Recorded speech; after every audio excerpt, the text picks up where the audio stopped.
Hello student, good morning. कल के video में हम लोग वेक्टर में पढ़े थे 14 तक बना लिए। 15 से हम लोगों को आगे बनाना था,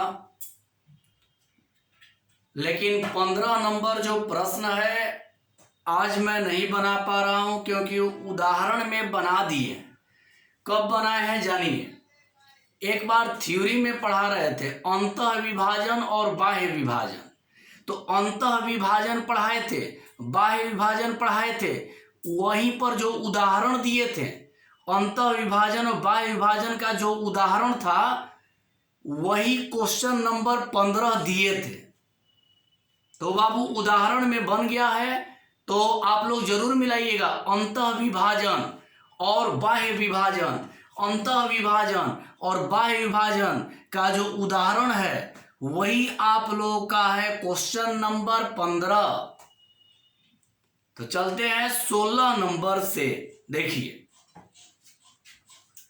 16 में दिया है दो बिंदुओं P2 3 4 और Q4 1 -2 को मिलाने वाले सदिश का मध्य बिंदु ज्ञात करें। इसका हल देखिए। पहले दोनों बिंदु को मिला देंगे। एक हो गया ये P और एक हो गया ये Q। P का कोऑर्डिनेट है 2 3 4। Q का कोऑर्डिनेट है 4 1 -2। ऐसे लिख दिए। इसका मध्य बिंदु निकालना है। मध्य मतलब बीच वाला बिंदु निकालना है। मान लेते हैं बीच वाला बिंदु R, तो मध्य बिंदु में दोनों इक्वल होता है। तो देखिए R कैसे निकालेंगे। मध्य बिंदु निकाले तो R निकालना है। देखिए केवल P है तो इसको हम लोग लिख सकते हैं OP vector equal 2i cap plus 3j cap plus 4k cap, और केवल Q है तो इसको लिख सकते हैं OQ वेक्टर। तो हो जाएगा 4i cap plus j cap -2k cap. तो क्या निकालना है OR वेक्टर इक्वल व्हाट। अब समझ लीजिए एक बार, किसी भी वेक्टर का नाम अगर लिखना होगा तो O लगा सकते हैं। O मतलब होता है प्रारंभिक बिंदु। तो एक बार और समझिए। देखिए आप लोग दो बिंदुओं P2 3 4 और Q4 1 -2 को मिलाने वाले सदिश का मध्य बिंदु ज्ञात कीजिए। तो पहले P और Q को मिला दिए। जब कोई बिंदु का वेक्टर पता नहीं होता है, बात सुन लीजिए, जब किसी बिंदु का वेक्टर पता नहीं होता है तो उसे स्थिति सदिश कहते हैं। जैसे P बिंदु का स्थिति सदिश, देखिए P का पता नहीं है तो P का स्थिति सदिश OP वेक्टर, Q का स्थिति सदिश OQ वेक्टर, तो R का निकालना है तो OR वेक्टर इक्वल व्हाट। जैसे मान लीजिए A B C तीन बिंदु दिया है तो उसको लिख सकते हैं OA vector, OB vector, OC vector. समझ गए। देखिए ऊपर वाला मिटा दे रहे हैं। मध्य बिंदु निकालना है तो सिंपल बात है कि जब भी मध्य बिंदु निकालना होता है, देखिए बाबू एक बार और सुन लीजिए, P2 3 4 है तो लिख देंगे OP vector 2i cap 3j cap 4k cap. Q है तो इसको लिख देंगे OQ vector 4i cap plus j cap -2k cap. और ये बीच वाला मध्य बिंदु निकालना है तो इसको लिख देंगे OR वेक्टर इक्वल व्हाट। किसी भी सदिश का लिखावट करते समय प्रारंभिक बिंदु में O जोड़ सकते हैं। क्योंकि ओ का मतलब होता है 0 0 0। समझ गए? तो आगे बढ़ते हैं। निकालना है OR वेक्टर। तो आप जानते हैं कि मध्य बिंदु निकालने का तरीका होता है, जैसे R निकालना है तो P और Q को जोड़कर 2 से भाग। तो यहां लिख देंगे OP vector plus OQ vector बटा में 2। कभी भी मध्य बिंदु निकालना होता है, किसी भी क्लास में पढ़े, 10th में भी पढ़े हैं कि जब मध्य बिंदु निकालना होता है तो सबको जोड़कर, जितना दिया रहता है उसको जोड़कर 2 से भाग। तो यहाँ पे R देखिए क्या है, R मध्य बिंदु है, R मध्य बिंदु है। तो क्या किए कि P और Q को जोड़कर 2 से भाग। तो P को मान लिए OP वेक्टर, Q को मान लिए OQ वेक्टर, तो OR वेक्टर निकालेंगे तो दोनों को जोड़कर 2 से भाग। मध्य बिंदु मतलब दोनों को जोड़कर 2 से भाग। अब दोनों को जोड़ते हैं। OP OQ को डायरेक्ट जोड़िए, 2i cap 4i cap 6i cap 3j cap plus j cap 4j cap 4k cap plus minus 2k cap घटेगा तो प्लस 2k कैप डिवाइड में हो जाएगा 2। समझ गए? इसमें 2 कॉमन ले लेते हैं, ऊपर में 2 कॉमन ले लेते हैं। यहां ध्यान दीजिएगा, 2 कॉमन ले लेते हैं तो हो जाएगा 3i cap plus 2j cap plus k cap divide 2। ये 2 से 2 कैंसिल, इसका रिजल्ट हो जाएगा 3i cap plus 2j cap plus k cap. यही आप लोगों का हो गया आंसर। समझ गए होंगे बाबू? कोई मध्य बिंदु निकालना होता है, दोनों को जोड़कर 2 से भाग। चलिए देख लीजिए।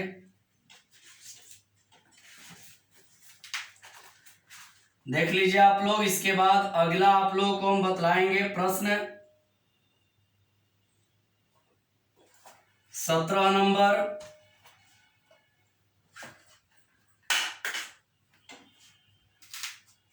17 नंबर बतलाएंगे, पहले ही आप लोग देख लीजिएगा। आज के क्लास में 10.2 खत्म होगा। पूरा वीडियो देखिए और जो नए जुड़ रहे हैं वो चैनल को सब्सक्राइब करिए।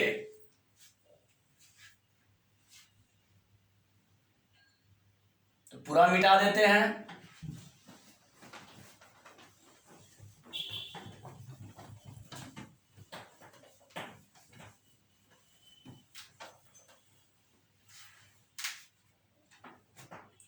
अगला लिखते हैं, प्रश्न नंबर है 17। 17 में है दर्शाइए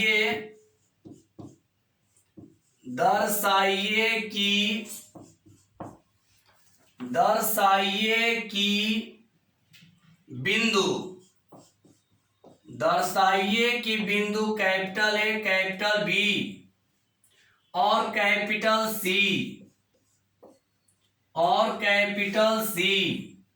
जिनके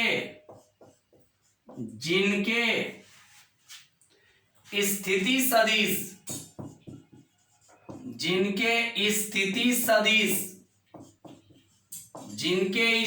सदिश क्रमशः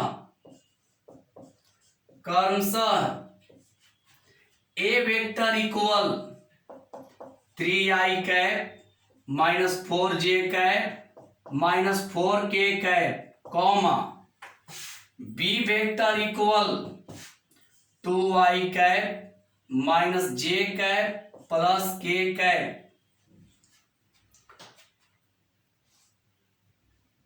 और C vector equal i cap minus 3j cap minus 5k cap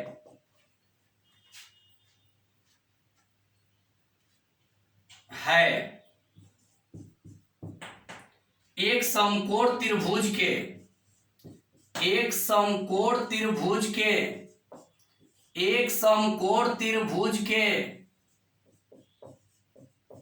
शीर्ष का निर्माण करते हैं। समकोण त्रिभुज के शीर्षों का निर्माण करते हैं। ध्यान दीजिएगा बाबू,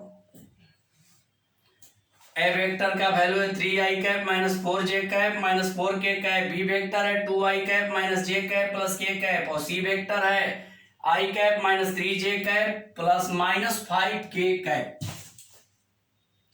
पहले प्रश्न जानेंगे कि इसमें क्या आप लोगों का सिद्ध करना है। इसमें आंसर नहीं आएगा, इसमें सिद्ध करना है। तो समझिए, देखिए आप लोग, दर्शाइए कि बिंदु ए बी और सी जिनके स्थिति सदिश क्रमशः ए वेक्टर इक्वल इतना, बी वेक्टर इक्वल इतना और सी वेक्टर इक्वल इतना है, एक समकोण त्रिभुज के शीर्षों का निर्माण करते हैं। इसमें सिद्ध यही करना है कि समकोण त्रिभुज का निर्माण करना चाहिए। यदि समकोण त्रिभुज का निर्माण करता है तो समझिए कि समकोण त्रिभुज के शीर्ष है। आप लोग पढ़े हैं, 10th में भी पढ़े हैं, नीचे क्लास में पढ़े हैं कि जब दो भुजा का वर्ग करके जोड़ते हैं, अगर तीसरे भुजा के वर्ग के बराबर होता है तो समझिए कि समकोण त्रिभुज के शीर्ष का निर्माण करेगा। तो देखिए,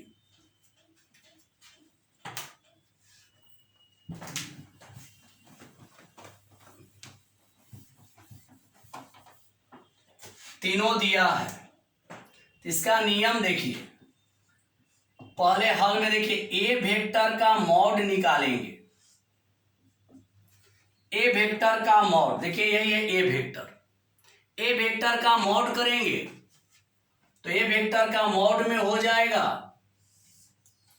3 का स्क्वायर 9 माइनस 4 का स्क्वायर 16 और माइनस 4 का स्क्वायर 16, 16 16 32 9 स्क्वायर रूट 41। अब देखिए,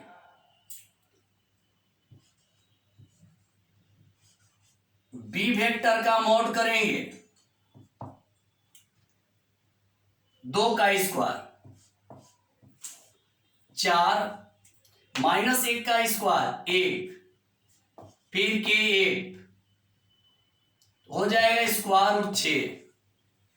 सी वेक्टर का मॉड करेंगे तो 1 का स्क्वायर 1 प्लस 9 प्लस 25, तो ये जोड़ेंगे तो 25 1 26 और 9 35 स्क्वायर रूट 35। समझिए एक बार और, देखिए, दर्शाइए कि बिंदु ए बी और सी जिनके स्थिति सदिश क्रमशः ए वेक्टर इक्वल इतना, बी वेक्टर इक्वल इतना और सी वेक्टर इक्वल इतना है, एक समकोण त्रिभुज के शीर्षों का निर्माण करते हैं।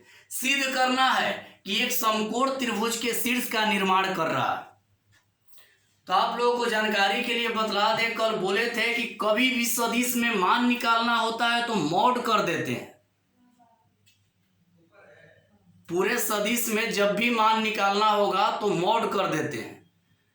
तो मॉड कर देंगे तो मॉड करने पर जो आएगा वही सदिश का मान होगा।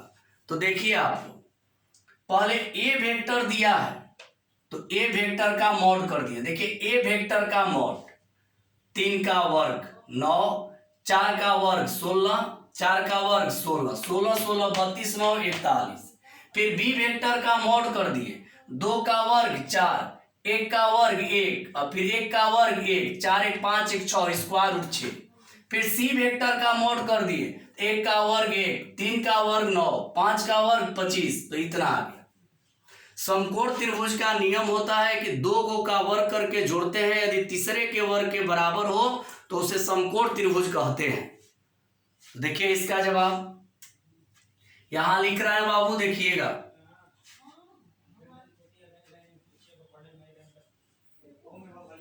बी वेक्टर के मॉड का स्क्वायर प्लस सी वेक्टर के मॉड का स्क्वायर इक्वल ए वेक्टर के मॉड का स्क्वायर।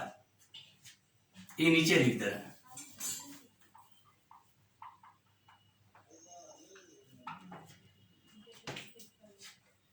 ये मिटा दे रहा है।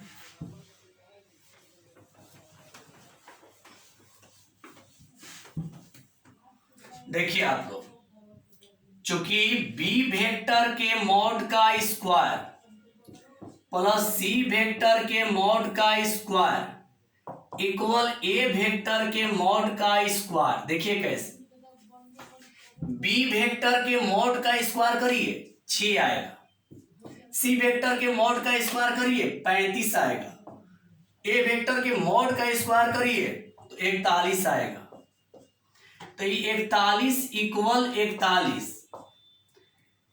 इसलिए यह समकोण त्रिभुज के शीर्ष का निर्माण करता है। समकोण त्रिभुज का नियम ई है कि दो भुजा का, देखिए 3 वो है, 3 भुजा हो गया, एक ई वाला, एक ई वाला, एक ई वाला हो गया, 3 भुजा। तो 2 भुजा का वर्ग किए, बी वेक्टर के मॉड का वर्ग किए 6, सी वेक्टर के मॉड का वर्ग किए 35 और डी ए वेक्टर मतलब 2 गो का वर्ग करके जोड़ने पर, कोई भी 2 गो का वर्ग करके जोड़ने पर यदि तीसरा के बराबर हो तो उसको हम लोग कहते हैं समकोण त्रिभुज। तो यहां देख रहे हैं कि बी का वर्ग करके जोड़, बी का वर्ग कर दिए, सी का वर्ग करके जोड़े, ए के बराबर आ गया। तो 2 का वर्ग करके जोड़ने पर यदि तीसरा के बराबर हो जाए तो समझिए कि समकोण त्रिभुज के शीर्ष है। समझ गए होंगे? देख लीजिए आप लोग।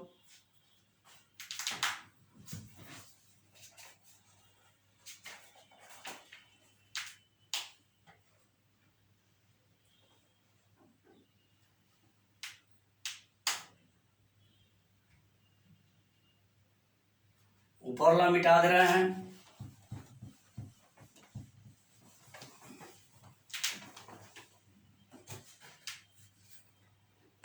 अठारह नंबर प्रश्न में है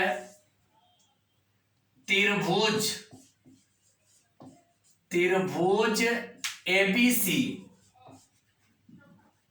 आकृति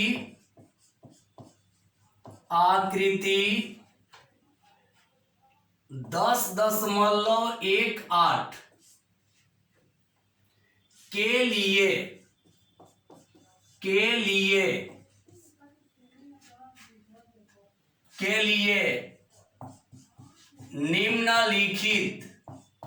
के लिए निम्नलिखित में से कौन सा कथन सत्य नहीं है? में से कौन सा कथन सत्य नहीं है?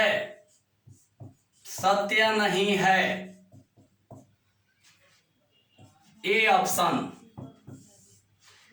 A B vector plus B C vector plus C A vector equal 0 vector. दूसरा है बी ऑप्शन है A B vector plus B C vector minus A C vector equal 0 vector. C option में है A B vector plus B C vector minus C A vector equal 0 vector. और D में है A B vector minus C B vector plus C A vector equal 0 vector. देखिए A B vector plus B C vector plus C A vector equal 0 vector, A B vector plus B C vector minus A C vector equal 0 vector, A B vector plus B C vector minus C A vector equal 0 vector. फिर A B vector minus C B vector plus C A vector equal 0 vector. यहां figure दे दिया है, देखिए figure क्या है। Figure यहां दिया है ए, इसका डायरेक्शन इधर दिया है, बी इसका डायरेक्शन इधर, और यहां पर सी इसका डायरेक्शन इधर दिया, ए बी सी। यही है आकृति, यही है आकृति 10.18। तो बतलाना है कि इसमें चारों में कौन गलत है, समझिएगा। यहां से हल कर रहे हैं, देखिए घेर दे रहे हैं, प्रश्न है, यहां से हल कर दे रहे हैं। पहले समझ लीजिए क्या दिया है। त्रिभुज एबीसी आकृति 10.18 के लिए निम्नलिखित में से कौन सा कथन सत्य नहीं है, बतलाना है कौन सही नहीं है। तो पहले जो आकृति दिया है उसको ले लेंगे, यही आकृति है ए बी सी, यही है। तो जानिए आकृति को जोड़ा कैसे जाता है। जैसे तीन व्यक्ति हैं, दो व्यक्ति किसी बात का विरोध कर रहे हैं और एक व्यक्ति उसका बराबरी कर रहा है, ऐसे नहीं, इसको ऐसे समझिए। इसमें डायरेक्शन देखते हैं, किसका डायरेक्शन एक तरफ है, मिलाइए, अल्फाबेटिकल जोड़ते हैं, ए से जा रहा है बी, बी से जा रहा है सी, तो इसको लिखेंगे A B vector plus B C vector equal A C vector. बतला रहे हैं कैसे। डायरेक्शन वेक्टर में कभी भी जोड़ना होगा तो डायरेक्शन को देखकर जोड़िएगा, डायरेक्शन को देखकर जोड़िएगा। तो यहां देखते हैं ए से, देखिए डायरेक्शन एक तरफ वाला, देखिए ए से बी और बी से सी। तो एक तरफ के डायरेक्शन कौन कौन है पहले देखेंगे। ए से बी और बी से सी, ए जा रहा है बी के पास और बी जा रहा है सी के पास और ए जा रहा है सी के पास। तो यहां हम लिखे A B vector plus B C vector. एक तरफ के डायरेक्शन को एक साथ जोड़ते हैं, यानी A B vector plus B C vector और बराबर ए सी वेक्टर। मतलब ए बी का डायरेक्शन और बी सी का डायरेक्शन एक तरफ है, तो A B vector plus B C vector, A C का उल्टा है तो बराबर ए सी वेक्टर। मतलब एक तरफ के डायरेक्शन को एक साथ और दूसरे तरफ के डायरेक्शन को एक साथ। तो देखिए यहां क्या लिखे, ए से गया बी के पास तो A B vector plus B C vector. देखिए ए से डायरेक्शन गया बी के पास, A B plus B C. अगर सी से ए पर आता तो लिखते A B plus B C plus C A, लेकिन ए से बी के पास गया और बी से सी के पास गया तो A B vector plus B C vector, आई उल्टा जा रहा तो इक्वल ए सी वेक्टर। जो एक तरफ जाएगा उसको प्लस और जो विरोध करेगा उसको बराबर। अब देखिए इसको आगे बढ़ाते हैं, तो A B vector plus B C vector minus A C vector equal 0 vector हो जाएगा। इधर बराबर है, इसको इधर लाएंगे, प्लस है तो इधर आएगा तो हो जाएगा माइनस। या इसको हम ऐसे भी कर सकते हैं, A B vector plus B C vector. इसका क्रम बदलिए, लास्ट वाला को शुरू में, शुरू वाला को लास्ट में, तो चिन्ह बदल जाएगा, plus C A vector equal 0 vector. समझिए एक आप लोगों को बतलाए थे कि अगर ए बी वेक्टर है और इसका अगर क्रम बदलिएगा, लास्ट वाला को शुरू में, शुरू वाला को लास्ट में, तो इसका चिन्ह बदल जाएगा। आगे प्लस है तो हो जाएगा माइनस। तो यहां बदल दिए, सी को पहले ए को बाद में, तो माइनस है तो क्या हो गया प्लस। एक स्टेप और बढ़ा रहे, इसको ऐसे भी लिख सकते ए बी वेक्टर, इसको बदल कर देख रहे हैं तो A B vector minus C B vector plus C A vector equal 0 vector. अब चेक करिए कौन कौन इसमें टच कर रहा है। A B vector plus B C vector plus C A vector equal 0, ये तो आ जा रहा है। A B vector plus B C vector minus A C vector बराबर 0, ये भी आ जा रहा है। A B vector plus B C vector minus C A vector equal 0।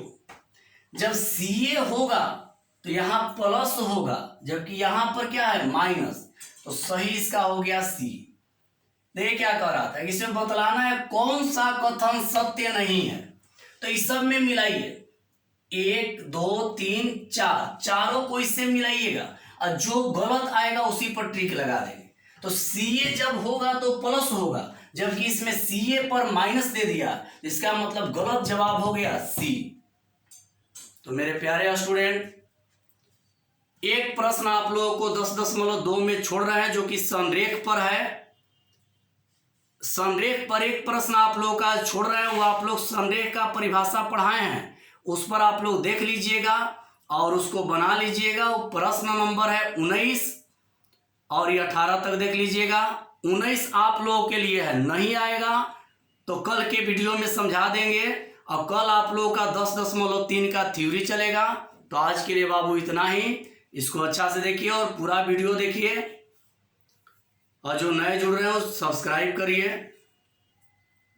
तो आज के लिए बाबू इतना ही, ध्यान से देखिएगा।